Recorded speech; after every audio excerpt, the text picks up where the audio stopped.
Donc, messieurs, c'est vraiment un plaisir de vous recevoir aujourd'hui, de faire partie de ce panel. Pourquoi est-ce qu'on parle de ce sujet? C'est parce qu'il y a beaucoup de craintes, entre autres au niveau des investisseurs, qui ne veulent pas laisser passer le prochain Facebook, le prochain Twitter, le prochain Uber même ou Airbnb.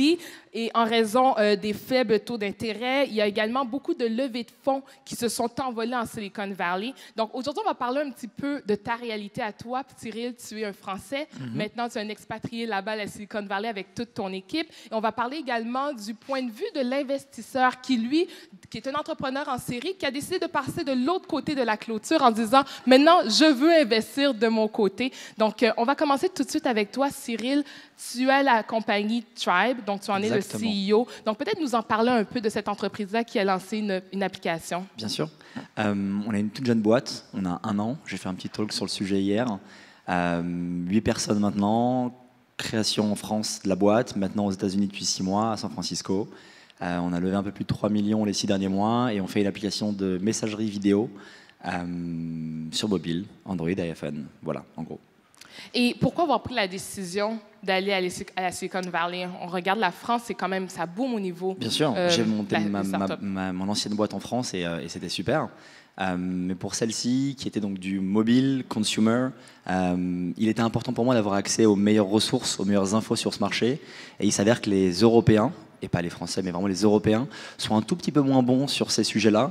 Il y a moins de boîtes sociales qui ont émergé depuis l'Europe. Il y en a quelques-unes. Il y a Skype qui est européen, il y a Spotify qui est européen, Shazam, mais c'est juste quelques-unes par rapport à des dizaines aux États-Unis. Et les gros, dans le social ou dans le consumer aujourd'hui, sont majoritairement basés, ou au moins ont été créés aux États-Unis. Et donc, aller là-bas, pour nous, c'était un peu se confronter aux grands de ce milieu et pouvoir avoir accès à des vrais chiffres, des vraies infos. Quels sont les KPIs qui comptent pour lever de l'argent? Qu'est-ce qu'un succès, qu'est-ce qu'un échec? Quels sont les bons chiffres de rétention, de croissance, de viralité que les gens, les investisseurs regardent sur ce type de boîte? Et comme personne, même moi le premier, ne connaissait les réponses, on est parti les chercher là-bas. Voilà. Avant que je passe à Marc, j'aimerais savoir également, est-ce que tu t'es senti accueilli au sein de la Silicon Valley? Est-ce qu'on t'a considéré comme un étranger, comme un intrus, comme on dit, ou tu as senti que tu as fait partie de la communauté dès le départ? Moi, c'est un cas très personnel, mais très bien dès le début. J'avais quelques copains américains et étrangers qui étaient déjà là-bas. Il y a plus de 70% des entrepreneurs là-bas qui sont étrangers. Donc, du coup, il n'y a pas d'étrangers, en fait. Tout le monde est plus ou moins étranger. Et si vous regardez les entrepreneurs des 20 dernières années aux États-Unis et dans la tech, ils sont tous immigrés de seconde ou de première génération. Donc, c'est vraiment global d'être là-bas. Il n'y a plus de notion de français, de canadien, asiatique. Tout le monde s'en fout. On est tous là pour bosser et pour faire un rêve commun. Excellent. Marc, toi, comme je le mentionnais d'entrée de jeu, tu es maintenant un investisseur en capital de risque. Et par contre, tu as eu quand même plusieurs entreprises. Donc, nous parler peut-être brièvement de ton cheminement en tant qu'entrepreneur depuis les 20-30 dernières années. Merci, c'est plus. Allô? Merci d'avoir dit 20-30, c'est sympa. En fait, parce que c'est plus? Non, mais c'est plus près de 30 que non. Mais... OK. Moi, j'ai commencé à être entrepreneur quand le concept n'existait pas vraiment en France. Internet n'existait pas non plus, d'ailleurs. Et je voulais faire des études à Montréal. Très jolie ville. À Montréal. Ravi de t'avoir ici.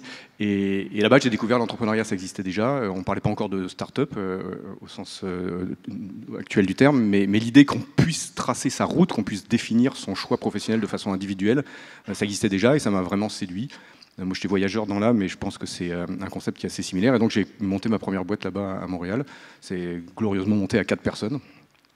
Mais c'était une exit positive parce que ça m'avait donné le virus.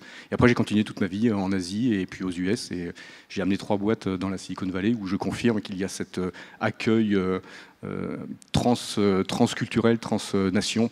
Où, en fait, il y a vraiment une culture très très forte dans la Silicon Valley, en tout cas dans la Bay Area, c'est la culture de l'entreprise, de la start-up, qui n'est pas dépendante de la notion de nationalité, ni même de langue. Et moi j'adore ça, ça tombe bien parce que j'ai un anglais déplorable, et ça n'empêche absolument pas de faire du business ici, là-bas. Et effectivement, l'accueil est complètement naturel, pour autant qu'on écoute les codes. C'est quand même un jeu qui a ses propres codes, et on ne peut pas dire « j'arrive avec ma culture », c'est pas ça. Ce qu'il dit, c'est que n'importe quelle culture est bienvenue, pour autant qu'on écoute et qu'on joue avec les codes locaux. Excellent. Et pour toi, pourquoi avoir décidé depuis 6 mois maintenant de t'investir au niveau du capital de risque? Parce qu'on s'entend, je lisais dans un article de CB Insights, un rapport annuel, qui mentionnait qu'il y a 1,28 % de chances qu'une entreprise devienne milliardaire. Donc, un investisseur en capital de risque qui veut peut-être aller trouver le prochain Facebook, est-ce que ce n'est pas d'aller risquer un peu son argent? Donc, pourquoi avoir fait le saut? Oui, combien tu dis? 1,28 % de chance qu'une entreprise... Et on l'a ce soir. Donc, on l'a. Donc, ce n'est pas énorme. Moi, il y a un truc que j'adore dans le... Il y a 2 raisons pour lesquelles j'ai fait ça. La première, c'est que j'adore la naissance d'une entreprise. Je mets 2 paramètres là. C'est d'abord deviner qu'une idée ou qu'une technologie puisse devenir un marché, puisse devenir un produit. Ça, c'est cette chose-là que je comprends et que j'aime bien. Et la deuxième chose, c'est deviner qu'un être humain puisse devenir un entrepreneur. C'est pas donné à tout le monde, et c'est une question un petit peu de philosophie, de type de culturel. Et ces 2 choses-là, je les adore. Et ça, c'est bien pour faire ce qu'on appelle du early stage, c'est-à-dire pour transformer un projet en une entreprise viable, éventuellement aller lever un fonds de seed, ou je connais un très bon investisseur en seed et en série A, si vous voulez, et ensuite la faire grandir. La faire grandir, ensuite passer du 5e million au 20e million, c'est un autre business, c'est un autre métier que moi je ne sais pas faire et qui requiert d'autres qualités. Il y a certains entrepreneurs qui arrivent à passer d'une phase à l'autre de façon naturelle, mais ce n'est pas obligé. On est plutôt plus intrinsèquement lié à un certain type de culture. Moi, c'est l'early stage, j'adore ça. Et ce que j'ai voulu faire après avoir fait... Moi, j'ai fait 4 boîtes que j'ai fondées, et je suis dans une demi-douzaine, une dizaine d'autres à titre d'advisor, et j'ai voulu essayer de faire un effet d'échelle là-dessus. C'est-à-dire faire ce que je sais bien faire et ne pas faire ce que je ne sais pas faire, c'est-à-dire la phase d'après. Et pour le faire avec un effet d'échelle, il a fallu le faire avec un petit peu plus d'argent. C'est la première chose. Mais la deuxième chose, si tu permets, c'est que c'est pas simplement être VC, c'est être VC en France. C'est que je pense qu'il se passe spécialement en France des choses assez remarquables en termes d'entreprise. Tout le monde est entrepreneur, donc il y en a beaucoup qui ne vont pas réussir parce qu'il y a un effet de mode qui aura ses drawbacks. Mais on a un écosystème qui est complètement mûr et maintenant on peut avoir de l'ambition. Et pour reboucler sur ton sujet qui est celui des licornes, je pense qu'on peut avoir l'ambition de faire grand, pas simplement l'ambition de se lancer, mais l'ambition de faire grand. Oui. Il y a un écosystème, il y a du capital risque, il y a des accélérateurs et il y a aussi des entrepreneurs qui ont déjà joué, qui reviennent et qui disent, vous savez les gars, c'est pas simplement monter une boîte pour la faire break-even avec 4 personnes, c'est peut-être aller disrupter les leaders de ce monde et peut-être aller se frotter aux US, ce que tu fais. Et cette ambition nouvelle, on peut la généraliser et on a maintenant les outils pour le faire et c'est à ça que j'ai envie de humblement contribuer.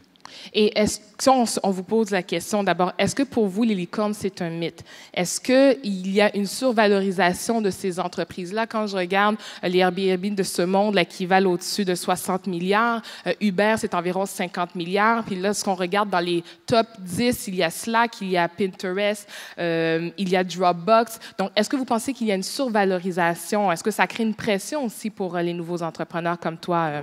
Ou Max, si tu veux y aller. Alors moi, j'y comprends rien en macroéconomie. Je ne sais absolument pas comptablement comment on arrive à faire ces chiffres-là. En revanche, je pense que ce sont les bons chiffres pour une raison très simple. Ça s'appelle la loi de l'offre et de la demande. Si quelqu'un paye ce prix-là, c'est que ça vaut ça. LinkedIn est sorti à 26 milliards la semaine dernière. Et donc, alors je ne comprends pas comment ça peut faire ça, mais ça existe. Et donc, je ne connais pas les économistes qui sont derrière, mais je comprends la notion. Par ailleurs, moi, en tant qu'investisseur, je ne vais pas parier sur des licornes. J'aimerais bien qu'on en trouve une, mais ce n'est pas un pari qu'on peut faire, précisément à cause des stats que tu donnes. Ce n'est pas un pari qu'on fait. C'est quelque chose qu'on aime, mais ce n'est pas un pari qu'on fait. Mais j'aime bien que le concept existe, indépendamment, une fois de plus, de valeur d'Excel ou de valeur comptable. Les 2 raisons pour lesquelles j'aime que ça existe, petit 1, c'est à titre individuel, se dire quand on se lance, qu'il n'y a pas de limite. Il n'y a pas de limite a priori. Ça ne veut pas dire qu'on va faire une licorne, mais on a le droit de rêver, on a le droit d'avoir cette ambition. Et le fait que les licornes existent, ça prouve que c'est possible. Et la deuxième chose, c'est à titre macroscopique. Ça veut dire que l'ancien monde, celui qui ne bouge pas, qui ne s'est pas digitalisé, qui campe sur ses valeurs historiques, est à risque. Et donc, il faut le bouger. Et donc, c'est possible, quand on a des bonnes idées, qu'on exécute bien, d'aller bouger l'ancien monde. Et cette idée qu'on n'est pas assis sur des valeurs conservatrices et que c'est possible de faire bouger le monde, ça me plaît bien. Après, l'aspect comptable, très honnêtement, ça me dépasse. Et quel est le risque, pas le risque, mais lorsqu'on compare les 2 types d'entités qui sont des licornes, ce sont surtout des entreprises qui sont B2C, c'est-à-dire business to consumer, et versus le B2B. Donc, quelle distinction que vous faites justement par rapport à ces 2-là? Parce que vous expliquez la dernière fois, lorsqu'on s'était parlé, que justement, au niveau du B2C, c'est surtout ça qui est plus facile de devenir une licorne comparativement au B2B. On a 2 exemples récents, contre-exemples récents, c'est Criteo qui a fait son introduction en bourse pour 3 milliards et Slack qui a dépassé le milliard sur un business plan B2B. Donc c'est possible aussi, mais tu as fondamentalement raison parce qu'il y a un effet de marque. Et les marques B2B, on ne les connaît pas. Donc les boîtes B2B vont être plus rapidement valorisées sur leur chiffre d'affaires, sur leur propriété industrielle, donc la qualité de leurs produits et de leur technologie, quand une marque B2C peut être aussi valorisée sur la notion de reach, donc d'audience et de communauté qu'elle crée, et la notion de marque qui est attachée. Et ça, ce sont des intangibles. Alors on pense que les communautés, on sait les monétiser un jour. Moi, j'ai tenté le coup, j'ai raté. J'ai tenté une boîte B2C et je l'ai plantée. Avec 7 millions de visiteurs uniques mensuels, je n'ai pas trouvé la monétisation. Donc, il faut aller vraiment dans des volumes fabuleux pour réussir à monétiser. Mais cette monétisation existe et après, elle est spéculative. Il y a un effet d'échelle dessus. Donc, effectivement, il y a plus de licornes B2C. De ton côté, Cyril, justement, tu as fini quelques rondes de financement. Peut-être nous en parler un petit peu. Donc, est-ce que, en étant à la Silicon Valley, il y a une certaine pression de réussir et de voir super grand, ou tu as un plan de match et tu décides de le suivre? Non, il y a une pression positive. On se dit qu'on est un peu en Champions League avec les meilleurs investisseurs, entrepreneurs, ingénieurs. Tous les gens les plus compétents dans le monde entier, alors pas tous, mais une partie, viennent là-bas un peu pour apprendre plus et pour continuer leurs aventures. Donc c'est sûr qu'il y a une pression globale. Tu fais un barbecue le dimanche chez un copain et puis tu vois un autre entrepreneur dont tu adores la boîte qui est là, et tu le rencontres et tu te dis ok, effectivement le niveau est haut et c'est chouette qu'on soit là, on n'est peut-être pas là pour rien, mais il y a encore beaucoup de chemin à parcourir, et c'est à ça que cet endroit est magnifique, c'est que ça crée une motivation, une énergie constante en fait. On est constamment motivé par les autres et drivé vers le haut par l'écosystème, que ce soit investisseur ou autre entrepreneur. Mais ça, c'est le côté positif. Donc oui, il y a une pression, mais elle est volontaire et extrêmement positive et bénéfique.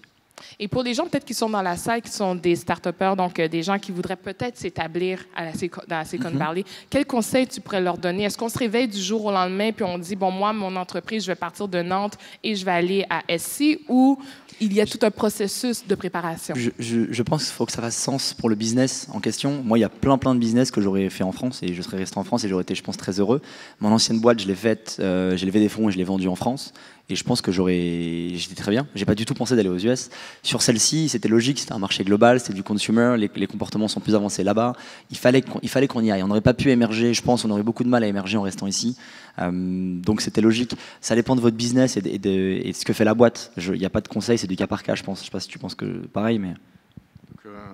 On aime bien dans les panels ne pas être d'accord, mais je suis complètement d'accord, donc je n'ai rien à... Par contre, un point à rajouter, tout à fait d'accord sur l'aspect émulation, l'aspect accès à un écosystème qui t'apprend à aller très très vite et à faire bien les choses et à se comparer aux meilleurs, c'est une bonne façon de grandir. Il y a un autre aspect, c'est que la compétition est beaucoup plus grande. Donc quand on va dans la Silicon Valley, on va dépenser plus d'argent et de base, les gens, ils ont cette attitude ultra positive de dire que tout est awesome. Tu racontes ton histoire à la Silicon Valley à n'importe qui va dans un Starbucks. Là, déjà, dans n'importe quel Starbucks de San Francisco, tout le monde est start-upper. Donc pour frimer en étant start-upper dans un Starbucks, c'est raté. Et quand tu présentes ton idée, oh, it's fucking awesome, great. Mais en fait, ils s'en fichent. Donc il y a un aspect positif a priori, alors qu'en France, on va dire ah, c'est ça ton idée? Non, mais peut-être que, est-ce que tu as pensé à ça? Ça va pas marcher. Tu as regardé l'autre, il fait la même chose. Ça, là-bas, ça n'existe pas. On est positif. Mais ton idée, si elle est bonne, il y a un Ukrainien, un Chinois, un Indien, whatever, qui l'a eu aussi. Et on va rentrer en compétition très, très hardcore. Et la première compétition super hardcore à laquelle on fait face en tant qu'entrepreneur français quand on va là-bas, c'est l'embauche. On ne peut pas grandir si on ne trouve pas des collaborateurs de qualité. Et les collaborateurs de qualité ou les gens de qualité là-bas, s'ils sont bons, ils sont en poste. S'ils sont en poste, ils sont super plus payés que ce qu'une boîte française financée, même par les meilleurs investisseurs early stage de France, j'en connais, peuvent s'offrir. Et par ailleurs, ils ne viennent pas dans des boîtes qui ne sont pas bonnes pour leur CV. Oui. Et donc, on est dans une compétition extraordinaire. Et moi, je vois beaucoup de Français. Alors, il y a 10 ans, je voyais les Français qui n'osaient pas aller dans la Silicon Valley. Ils avaient très peur, puis ils n'allaient pas. Éventuellement, ils envoyaient un type en sales qui allait passer 15 jours, et puis c'est bizarre, ils revenaient sans contrat. Maintenant, ils y vont, mais maintenant, on est un petit peu, le pendule est parti de l'autre côté. On y va avec pas assez de moyens et en sous-estimant la barrière à l'embauche. Et cette culture-là, justement, est-ce que vous pensez qu'elle peut être transportée en France, dans l'écosystème français, ou vous pensez que les deux cultures, ce serait vraiment trop difficile d'essayer de transporter cette culture de la Silicon Valley ici? Alors, je pense qu'il ne faut pas essayer. Okay. Je pense qu'on a des... on ne peut pas répliquer les modèles. La Silicon Valley, ça s'est créé à la Seconde Guerre mondiale, quand le gouvernement américain a compris que l'informatique, ça pourrait servir dans les armes. Donc c'est comme ça qu'on a créé le silicone à la base. Et donc ils ont un paquet d'avance, quoi. Petit 1, petit 2, leur politique migratoire est vachement plus ouverte. Donc il y a une variété qu'on n'arrivera pas à répliquer facilement. Et puis, de fait, il y a 40% de l'investissement early stage du monde qui se passe dans les 50 km qui entre San José et San Francisco. Et ça, on n'arrivera pas à le répliquer. Par contre, on a des spécificités culturelles qu'on peut développer et on a des leçons à apprendre. Moi, la leçon que j'adore de la Silicon Valley, vraiment, c'est petit 1, il ne faut pas avoir peur de changer les choses. Autrement dit, il ne faut pas être conservateur. Le côté disruptif, comme voilà, on dit. Le conservatisme, pour moi, c'est le mal français numéro 1. Et ça, il faut apprendre que c'est bien. Et petit 2, c'est qu'on peut travailler ensemble. Même quand on est concurrent, les gens se parlent. Et alors qu'en France, on a un petit peu cette idée de cacher la copie et de se mettre chacun dans des silos. Ça, ces deux choses-là, j'aimerais bien qu'on les importe. Toi, Cyril, de ton côté, tu as parlé tout à l'heure de toute la pression positive, mais quels sont les côtés plus négatifs, les côtés qui sont tes défis au quotidien? Parce que, je veux dire, ça fait quand même juste 6 mois que tu es là-bas. Les défis pour l'entrepreneur, ils sont les mêmes dans le monde entier. Après, à San Francisco, dans la vallée, tu l'as dit, la talentoire, donc les gens sont les bons ingénieurs sont durs à choper, il y a vraiment une guerre des talents, il y a une espèce de marché qui tourne tous les 8-10 mois où les mecs se barrent de boîte en boîte avec des salaires mirobolants que personne ne peut s'offrir techniquement. Ça, c'est peut-être le plus dur. Et après, le coût de la vie qui est aussi extrêmement cher. Mais sinon, en termes de difficultés propres à la Silicon Valley, j'arrive pas tellement à en voir. Je pense que moi, ça fait 6 mois seulement, ça fait un petit moment, donc tu vas être plus apte comment à répondre à la question. Moi, là, techniquement comme ça, je vois que des points positifs à être là-bas. En tout cas, pour mon équipe qui s'y plaît. Il faut aussi après un point de vue social, mais il faut s'y plaire aussi. On est quand même à 10 000 bornes de sa famille et de ses amis, donc c'est un petit peu loin. Mais nous, notre équipe qui est assez jeune, entre 24 et 28 ans, tout le monde s'y plaît, tout le monde bosse à fond, et on n'a que des points positifs pour l'instant, en tout cas. OK. Je peux rajouter un tout petit point, tout à fait d'accord avec toi sur le fait que c'est positif et que les deux problèmes majeurs, c'est l'embauche et le coût de la vie. Il y a un troisième point qu'il ne faut pas oublier, c'est que la Silicon Valley, ce n'est pas les US, et que selon le business qu'on fait, parfois, les donneurs d'ordre sont sur la côte Est. Si on travaille avec les médias, si on travaille dans la pharmacie, et donc il y a une fausse croyance qu'on va faire du business dans la Silicon Valley. On ne fait pas de business dans la Silicon Valley. On invente l'avenir, on crée le demain sans aucune limite et avec les meilleurs talents à portée de la main, mais on fait pas de business en fait. Donc il faut relativiser un petit peu cette chose-là. La côte Est est peut-être plus intéressante d'un point de vue purement business, en particulier en B2B. Je pense que c'est une excellente distinction que tu fais. J'aimerais peut-être apporter rapidement quelques statistiques. Selon Forbes, donc un article qui date de mars 2016, 25 membres de la liste 2016 des milliardaires qui ont fait leur fortune via les licornes. 18 de ces milliardaires-là étaient âgés de 40 ans et moins, avec une moyenne de 26 ans. Et c'était la moitié de l'âge moyen des 1800 milliardaires recensés dans le monde. Donc, c'est pour vous dire à quel point que ces nouveaux milliardaires-là sont très, très jeunes. Donc, quel message que vous pensez, ou peut-être un mauvais message, est-ce que ça peut envoyer un mauvais message aux jeunes qui les regardent, ou vous pensez qu'au contraire, ça peut être source d'inspiration pour foncer? Sachant que les statistiques j'ai passé l'âge, alors je passe passe le micro. Je pense pas que ce soit un mauvais message. Faut juste bien le lire et savoir qu'il y a un heureux pour 10 000 appelés. Et malheureusement, voilà, c'est pas comme ça qu'on a dit l'expression, ça à l'envers. Mais en gros, c'est quoi? C'est 10 000, c'est ça? C'était bien? Un élu pour 10 000 appelés. Tu l'as fait. C'est ça. Et donc, effectivement, il y a beaucoup d'échecs. Et donc, faut le savoir. Il y a de plus en plus d'articles qui sortent sur les médias ou sur des blog posts, sur Medium, qui expliquent j'ai été entrepreneur, j'ai levé de l'argent, j'ai fait une dépression et j'en suis là aujourd'hui. Et il faut aussi lire ces articles-là. Alors, quand tu lis TechCrunch, la presse américaine, tu vois que des mecs qui lèvent 50 millions tous les 3 jours et des acquisitions à 26 milliards, bon, pas tout le temps, mais souvent. Enfin, pas aussi grosses, mais de temps en temps. Et effectivement, tu peux penser que c'est le monde des bisounours, c'est qu'il y a beaucoup d'argent à se faire et qu'on peut être riche très vite, ce qui n'est pas du tout le cas. Mais c'est comme dans le football, tous les gosses de quartier, moi de là où je viens, on voit le foot, on veut tous être Zidane ou Pogba maintenant, et pourtant il y en a 1 sur 1 million qui va y arriver. C'est la vie, c'est comme ça. Je ne pense pas que ce soit vraiment négatif comme message. Après, le fait qu'ils soient très jeunes, pour en avoir croisé quelques-uns, c'est pas non plus négatif. Je pense qu'ils ont une façon de dépenser leur argent qui est assez nouvelle. Je pense que le mécénat est quelque chose qui est beaucoup plus, qui avance de plus en plus. Je pense que les nouveaux milliardaires de la tech, il y en a très très peu qui s'achètent des bateaux et qui roulent en Ferrari. Pour en avoir croisé quelques-uns, et c'est cliché, mais ils sont en Prius, en jean, et ils mettent leur argent dans les fondations et ils font autre chose. Donc, ma petite expérience à moi, en tout cas, je pense pas que ce soit un truc négatif d'être riche et milliardaire à 40 ans. Je trouve ça fabuleux. Je dis, ensuite, on s'en sert bien et qu'on fait des belles choses avec. Pourquoi pas? Excellent. Avant qu'on poursuive, je ne sais pas, est-ce qu'il y a des questions dans la salle? Est-ce qu'il y a des gens qui voudraient peut-être poser des questions à nos 2 panélistes? Puis après ça, on pourra conclure. Donc, est-ce qu'il y a des gens qui seraient intéressés à poser une question? Allez, lâchez-vous. Peut-être surtout aux investisseurs, non? OK. Donc, s'il n'y a pas de questions pour l'instant, on va poursuivre. Surtout dans ce cas, j'ai rajouté un petit truc à la réponse. Une fois de plus, tristement tout à fait aligné avec ta réponse, mais des éléments supplémentaires, c'est qu'il y a aussi des milliardaires qui ne viennent pas de cette économie-là et qui, en général, placent leur argent dans l'économie d'avant-hier. Et donc, c'est aussi une bonne chose que cet argent existe. Moi, je pense que il n'y a aucun risque, je pense, aucune chose négative à faire croire aux gens qu'ils peuvent devenir milliardaires et aucune chose négative à ce qu'ils le deviennent. La chose négative, ça serait de dire c'est ma motivation numéro 1 pour monter une boîte. Oui. Si ça arrive, c'est un échec garanti et ça, on l'a vu dans la première bulle. C'est-à-dire, Dans les années 2000, on faisait je dépose n'importe quoi.com et je suis millionnaire. Et bon, ça, il faut qu'une certaine vague de maturité passe là-dessus, mais je crois qu'on a tous dépassé cette idée-là. Et pour toi, justement, en tant qu'investisseur, il y a des gens dans la salle peut-être qui sont... Est-ce qu'il y a des entrepreneurs dans la salle, j'imagine, ou qu'il y a des startups particulièrement? Parfait. Est-ce qu'il y en a parmi vous qui est à la recherche de financement, que vous êtes à la recherche d'angel ou... OK, donc il y a certaines personnes. Donc, quel conseil que tu pourrais leur donner à ces gens-là qui peut-être sont en mesure de se dire, bon, moi, je veux aller chercher du financement, puis toi aussi, parce que tu as levé presque 3 millions environ. Donc, des conseils que tu pourrais leur donner parce que ce n'est pas nécessairement chose facile, mais c'est faisable parce qu'il y en a d'autres qui l'ont fait avant puis il y en a d'autres qui le feront après. Qu'est-ce que tu recherches en un entrepreneur, toi, en tant qu'investisseur en capital de risque? D'accord. Alors, une remarque générale, puis après, ce que moi, je recherche. Oui. La remarque générale, c'est qu'aujourd'hui, il y a de l'argent. On ne peut pas dire qu'on manque d'argent en France et le manque d'argent n'est pas la raison pour laquelle on ne pourrait pas monter des boîtes. Ce qui est, ça se lit de façon différente pour la croissance. C'est peut-être plus dur en France aujourd'hui de faire des grandes boîtes. On n'a pas encore trouvé ce mode-là. Et en bout de chaîne, ce qui est encore plus dur, c'est de sortir les boîtes en France, c'est-à-dire de les faire racheter par des industriels français, voire de les faire rentrer en bourse. Il n'y a pas de bourse technologique en France. Donc je ne suis pas en train de suggérer que la chaîne alimentaire marche parfaitement de A à Z en France, mais il y a de l'argent aujourd'hui pour commencer des projets, à la fois de l'argent privé auprès de fonds de capital risque, mais aussi le gouvernement aide beaucoup via la BPI et d'autres véhicules. Donc il faut pas manquer d'ambition, il ne faut pas se cacher derrière l'absence d'argent comme une raison de ne pas se lancer. La deuxième chose, on l'invoquait un petit peu dans le panel précédent, c'est que le capital risque, c'est un jeu qui a ses propres règles, et pour qu'elle marche, ces propres règles partent de l'idée qu'on va essayer de faire un business plan avec un effet d'échelle.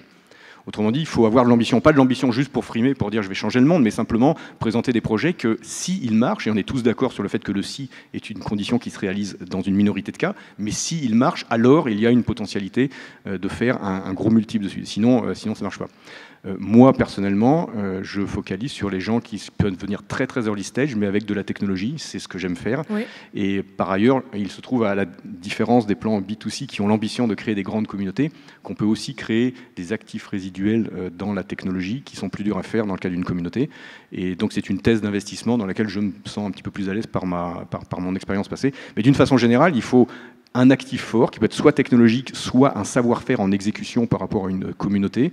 Et puis, il faut avoir l'ambition réaliste que si les étoiles s'alignent, alors il y a un effet d'échelle substantiel derrière. Le capital risque ne peut pas financer juste le BFR ou les besoins en fonds de roulement d'une entreprise qui pourrait être saine par ailleurs, légitime par ailleurs, mais qui n'a pas cette capacité à grandir en cas de succès. Oui. Donc, et toi, Cyril, peut-être partager un peu ton expérience au niveau là, de toute la levée de fonds avec des investisseurs. Ouais, carrément. Dans l'ordre, on a d'abord levé un petit ticket de 500 000 $ qu'ils appellent Pre-Seed aux US. C'est le premier ticket pour passer d'un espèce de MVP, donc Minimal Viable Product, à quelque chose qui soit une bêta qui fonctionne. Et si ensuite, dans les 6 mois dans lesquels vous bossez sur ce produit, les chiffres sont convaincants, la vision est toujours alignée avec ce qui est en train de se passer à l'extérieur et que ça a l'air de prendre un petit peu, vous relevez un tour de seed entre 1,5 million et 2 millions, des fois 3, ce qu'on a fait récemment. Et là, maintenant, on a un objectif de... On n'est plus dans la partie art et feeling en se disant on aime bien l'idée. Maintenant, mon prochain tour de table que je vais devoir lever dans les 12 prochains mois, ça va être par rapport à de la science, ça va être des chiffres, des métriques, et je vais devoir prouver que mon produit plaît à une grande audience, que je la connais cette audience et que je sache répliquer ce modèle d'acquisition et trouver ma cible et du coup scaler. Et donc c'est juste que les 2 premiers steps ils sont vraiment très liés à l'équipe, à l'idée, à la conviction, à la vision du marché. Et c'est vrai qu'on dit que c'est un petit peu du feeling et de l'art. Et après la partie science. Et après quand on fait de la série A, B, C, des late stage, on est que dans la science, dans l'Excel et dans le chiffre et beaucoup moins dans l'équipe de management parce qu'on sait qu'elle a déjà prouvé qu'elle a su faire les premières étapes. Donc moi mon expérience elle a plutôt été vision, feeling, produit. Et là, on commence à rentrer dans le dur avec de la science et des chiffres. Et les prochains mois vont être passionnants et difficiles, mais passionnants sur ce sujet. Mais voilà ce que je peux dire. Et sur mon sujet, par contre, donc sur Tribe, on a levé avec des fonds américains et ensuite des fonds français sont venus en nous disant on peut vous aider parce comme ils ont compris, on leur fait confiance et on peut suivre. Mais sur mon secteur précis, les fonds français étaient un peu plus frileux, ce que je comprends et que je respecte parce qu'on connaît moins ce sujet.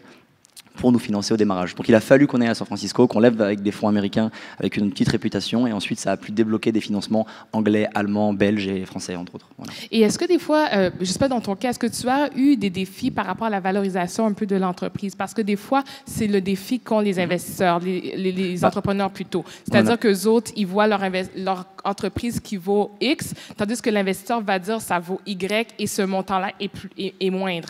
Donc, est-ce que des fois, c'est de dire, est-ce que je prends cet investissement-là ou je le refuse carrément parce que je crois en mes convictions, je crois à ma compagnie et je continue? C'est toujours une question simple, on y a répondu un peu tout à l'heure, c'est l'offre et la demande. À un moment donné, s'il y a 10 mecs qui sont prêts à payer cette bouteille d'eau 10 €, c'est qu'elle vaut 10 €. Ou que du moins, on pourrait en tirer 10 €. Et si demain, dans le désert, vous mourrez de soif et je vous dis achetez-la moi 100 € et vous avez un billet de 100 €, vous allez me dire oui, vous allez acheter 100 €. Et ben, c'est la question de l'offre et la demande. Aujourd'hui, on arrive, quand on est demandé par plein de fonds, à faire un peu monter les enchères de façon très polie et très respectueuse, mais en disant bah, écoute, il y a C et il y a H, et H, il est prêt à payer plus cher, donc je vais aller avec H parce qu'en plus, il est smart. Et donc, en faisant un algo comme ça entre l'argent le plus smart et le plus intéressant et l'offre et la demande et les valeurs les plus hautes, on arrive à trouver sa propre valo. C'est comme ça que moi j'ai fait en tout cas. Tout à fait, et bravo. Juste pour être très très clair, il n'existe pas de règles mathématiques, comptables, techniques pour valoriser les jeunes entreprises. Ça n'existe juste pas. Donc les gens qui se cachent derrière un Excel pour faire la valorisation initiale, ça ne marche pas.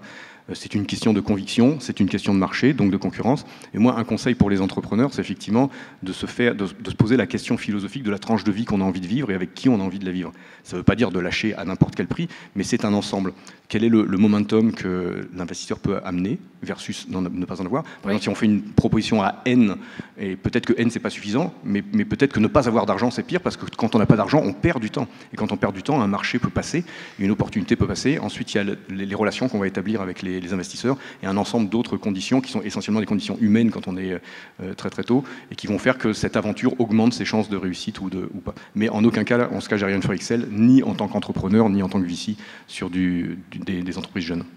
Donc, Cyril Paglino, Marc Rougier, merci beaucoup. Est-ce qu'il y a des questions? Sinon, on va conclure ici.